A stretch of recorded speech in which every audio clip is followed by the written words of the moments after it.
Guys অনেক দিন ধরে ভাবছিলাম একটা আইফোন কেনার জন্য, তাই ফাইনালি আজ চলে গেছিলাম আইফোনটা কিনতে। এখানে এসে কিছু ফ্যানেদের সাথে দেখা হয়ে যায়, আর আমাকে ওরা দেখার পরেই আমার হাত ধরে ছবি তুলতে শুরু করে। আর আমার ফ্যানগুলো এত জোর করেছিল যে আমি আর না করতে পারলাম না।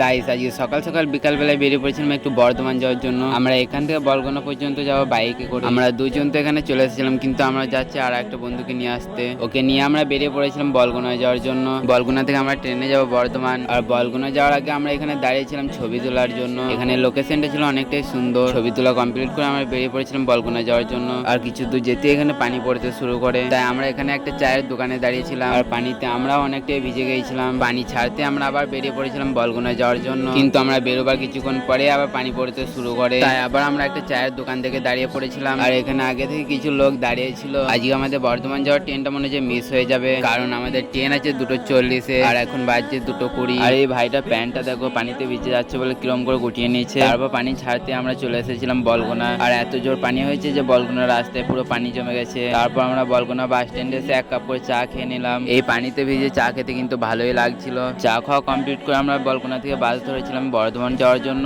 ফাইনালি এখানে আমরা পৌঁছে গেছিলাম বর্ধমানের ব্রিজে। আমরা এখানে বাস থেকে নেমে পড়েছিলাম গোলাপবাগে। তারপর আমরা গোলাপবাগ থেকে চলে এসেছিলাম বর্ধমান মলের সামনে। আর এখানে এসে আমরা প্রথমে কাকার কাছে রোল খেয়ে নিই। লোকের পয়সায় রোল হজম করার পর আমরা এখানে চলে এসেছিলাম মলের ভেতরে। মলের ভেতরে আসতে আমাকে এখানে আমার ফ্যানেরা সব ঘিরে ধরে নেয়। তারপর ওদের সাথে ছবি তোলার পর আমি ফাইনালি এখানে চলে এসেছিলাম আইফোনটা কেনার জন্য।